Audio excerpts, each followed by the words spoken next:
Mesdames, Messieurs, bonsoir et bienvenue à cette édition, le sommaire. L'Aïd el-Fitr, qui marque la rupture du jeûne musulman du mois de Ramadan, est célébré demain vendredi au Bénin et dans d'autres pays du monde. La portée de cette fête est exposée dans cette édition. Le poste de vice-président à la HAC est vacant depuis le départ de son ancienne occupante, Cécile Aoumenou. Face à ce constat, Michel Aono, promoteur de médias béninois, invite les acteurs de la presse béninoise à l'élection d'une nouvelle vice-présidente de la HAC. 35 cybercriminels et 90 prostituées ont été interpellés par des agents de la police républicaine hier mercredi à Porto Novo. Plus de précisions dans un instant.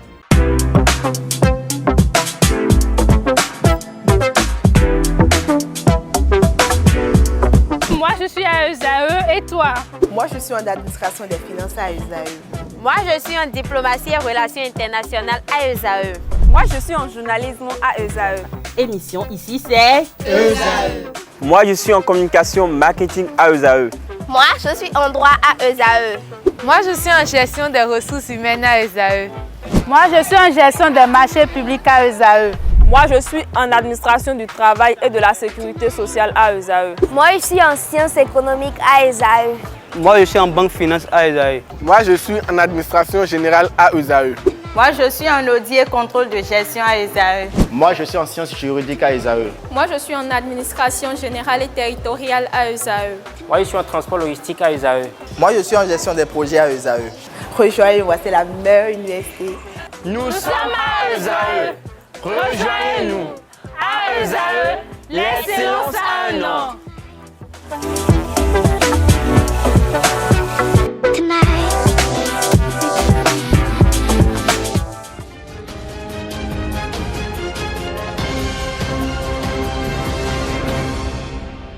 Bienvenue. Dans quelques heures, les fidèles musulmans célébreront l'Aïd el-Fitr qui met un terme à 30 jours de jeûne. Fatiu Tidjani, imam de la mosquée centrale de Modokome, expose au micro de Francis Fahami et Nosserine Fatoumbi la portée et la signification de la célébration du Ramadan. La célébration de la fête de Ramadan marque la fin des jeûnes en islam.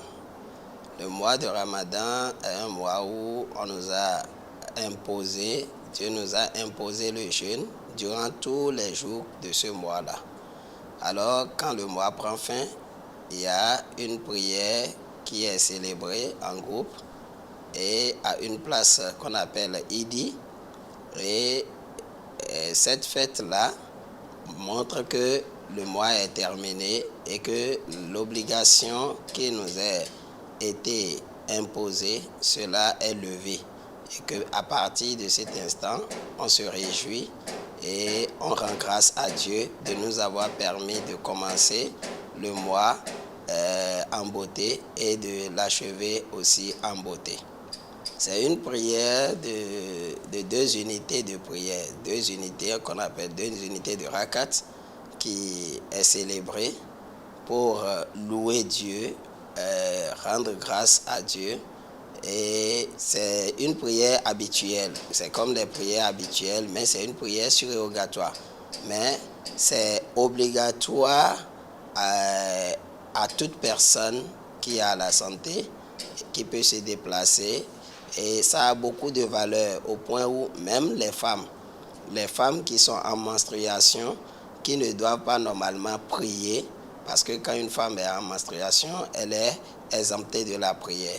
Mais cette prière-là est tellement importante à telle enseigne que ces femmes-là, on leur recommande même de sortir de la maison, de prendre leur bain et de sortir de la maison, aller s'asseoir à la mosquée le jour-là pour assister à la prière. Pas pour prier, mais juste assister, être présent et écouter le sermon qui sera présenté par l'imam qui va célébrer la prière ce jour-là. Interviewé au sujet de l'obtention de la carte de presse au Bénin, Michel Aono, promoteur de médias palmarès, invite les acteurs de la presse béninoise à l'élection d'une nouvelle vice-présidente de la Haute Autorité de l'Audiovisuel et de la Communication HAC, poste laissé vacante par l'ancienne vice-présidente Cécile Aoumenou depuis les législatives de janvier 2023. Il est au micro de Francis Fahami, Nosserine Fatoumbi. Madame Cécile Aoumenou, précédemment vice-présidente des vice-présidentes de la HAC, a été élue par les acteurs des médias dans la catégorie des techniciens pour siéger à la HAC. Madame Cécile Aoumeno a été élue députée lors des élections législatives dernières. Elle a été élue députée sur la liste UP Le Renouveau. Donc elle siège à l'Assemblée nationale en ce moment. Donc elle a démissionné de son poste de conseillère à la HAC et en même temps de son poste de vice-présidente de la HAC. Mais force est de constater que depuis son élection en tant que députée et que sa démission soit intervenue, que rien n'est fait aujourd'hui pour pourvoir son remplacement. Alors que si c'était un conseiller qui avait été désigné par le bureau de l'Assemblée nationale ou un conseiller qui avait été désigné par décret du président de la République, je pense que les institutions auraient déjà pourvu à son remplacement. Mais étant donné que Mme Aoumeno a été élue par les acteurs des médias, il faut que les acteurs des médias se concertent pour élire un homme ou une femme pour remplacer celle qui a démissionné. Jusqu'à aujourd'hui, aucun débat dans ce sens. Le problème que ça pose, c'est que si nous laissons la place vide au niveau de la HAC, si à l'avenir on installait une nouvelle mandature de la HAC et que 6 mois ou 8 mois ou 1 an après, il y a un cas de démission, ce que nous sommes en train, ce sur quoi nous sommes en train de fermer les yeux aujourd'hui, le débat peut revenir, on nous posera la question de savoir quand ça s'était passé, qu'avez-vous fait?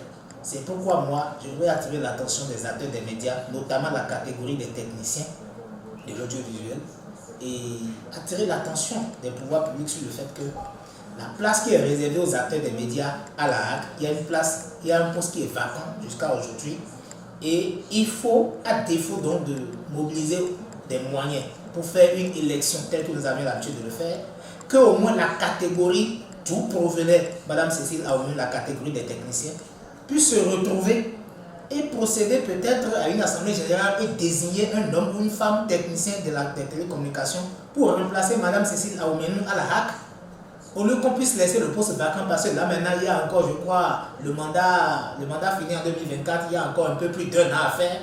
Et en 1 an, la HAC peut prendre beaucoup de décisions engageant la vie des médias, et ce n'est pas bon que les 3 places qui nous sont réservées, qu'il y ait déjà un poste qui soit vacant, et les acteurs des médias n'ont pas le droit de se taire sur des choses comme ça, parce que si on vous donne de la place quelque part et que vous êtes absent, je pense que c'est pas bien. Donc moi je demande que les acteurs des médias, notamment ceux relevant de cette catégorie, puissent s'organiser, qu'on puisse attirer l'attention des pouvoirs publics sur le fait que il y a le poste de vice-président de la HAC qui est un poste vacant depuis quelques mois et que Mme Aoumeno qui est partie de ce poste a été élue par les acteurs des médias pour siéger à la HAC et qu'il faut qu'on permette que les acteurs des médias se retrouvent pour élire un nouveau représentant ou une nouvelle représentante pour remplacer Mme Aoumeno à la HAC.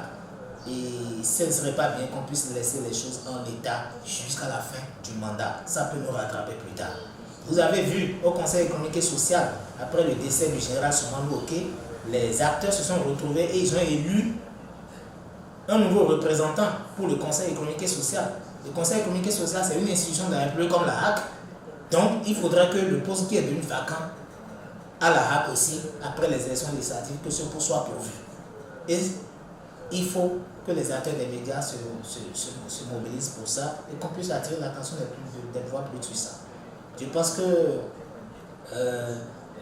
la dernière loi, la loi organique relative à la HAC, la loi organique de 2022, précise que désormais les représentants des professionnels des médias qui doivent siéger à la HAC, que ce ne sera pas élection. Donc je pense que si tout au moins la catégorie des techniciens peut se retrouver pour désigner un représentant pour remplacer Mme Cécile Aoumeno, ça va être quelque chose de très bien. Les pensionnaires de l'orphelinat Dr Léon Obayomi Sacramento ont participé à la 2e sortie récréative organisée par l'ONG Demeure d'Amour le samedi 15 avril dernier. Après la première édition sur Ouida, cette fois-ci, c'est la ville de Cotonou qui a été choisie. Reportage signé Quentin Amoussou. C'est dans cette ambiance que les enfants de l'orphelinat Dr Léon Obayomi Sacramento Los ont effectué leur 2e sortie récréative ce samedi 15 avril. Cette 2e édition organisée par l'ONG Demeure d'Amour, promotrice de l'orphelinat, a connu plusieurs activités. Pour cette édition, on a décidé de faire un tour à Cotonou. On est allé à la rencontre de nos amis de l'ONG Oana, l'orphelinat Oana, avec qui voilà, on a découvert Oana, on a partagé le petit déjeuner. Ensuite, ensemble, nous sommes allés regarder un dessin animé à Canal Olympia. Et à présent, nous sommes à la plage où nous allons déjeuner, nous amuser et faire plus ample connaissance. Les enfants ont été chanceux de recevoir de l'ONG Humanitarian Heart for Children, HHC, des sacs de vêtements. Nous sommes ici aujourd'hui pour voir les enfants de l'orphelinat Obayomi Sacramento afin de leur donner un peu de sourire. Sourire sur les lèvres, ça nous fait vraiment plaisir. C'est beaucoup de sacs de vêtements que nous avons reçus de la part de l'ONG HHC. Et c'est une grande joie pour nous parce que nos bouts de chou, ces orphelins en ont besoin. À l'issue de cette sortie, Colombe Sacramento, la présidente de l'ONG, a exprimé sa joie. Vous le sentez, je n'ai pas de mots pour exprimer ma joie. C'est une grande joie qui m'anime. C'est une très grande joie qui m'anime. Ils sont sortis et dans la salle de cinéma, ils étaient très heureux, ils pouffaient de rire, c'était bien. Satisfaits de cette sortie, les enfants pensionnaires de l'orphelinat Los attendent la prochaine édition. Un directeur d'école primaire publique est condamné par la Criette à 5 ans de prison ferme et à une amende d'1 million de francs CFA pour harcèlement sexuel sur son élève. À la victime, il doit payer une somme de 1 million de francs CFA à titre de dommages-intérêts. De même, l'accusé n'exercera plus les fonctions de directeur ou d'enseignant dans une école primaire pendant 10 ans. Le directeur en question, il faut le préciser, a eu plusieurs relations sexuelle avec son apprenante en classe de CM2. Celle-ci s'est confiée à l'une de ses camarades après son échec à l'examen du CEP. Plusieurs cybercriminels et travailleuses de sexe ont été interpellés à Porto Novo le mercredi 19 avril 2023. Ces 35 présumés cybercriminels et 90 prostituées ont été appréhendés à Dowa.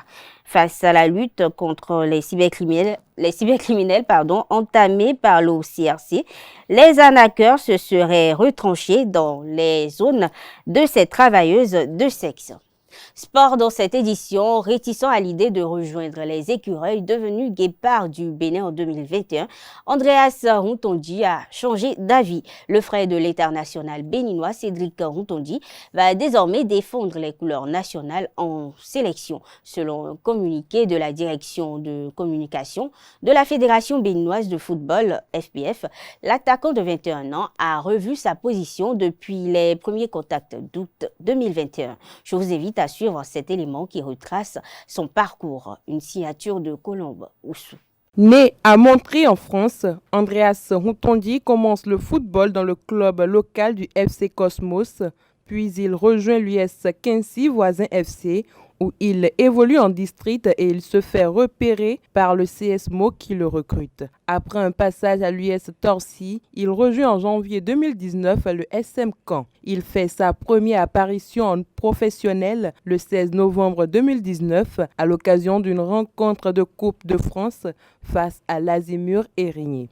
Il est titularisé et son équipe s'impose largement par 6-0. Le 20 juillet 2021, il signe son premier contrat professionnel avec Caen d'une durée de 3 ans. Le 10 avril 2021, Rontondi inscrit son premier but en professionnel contre le Grenoble Foot 38 en championnat. Son équipe s'incline toutefois par 3-1.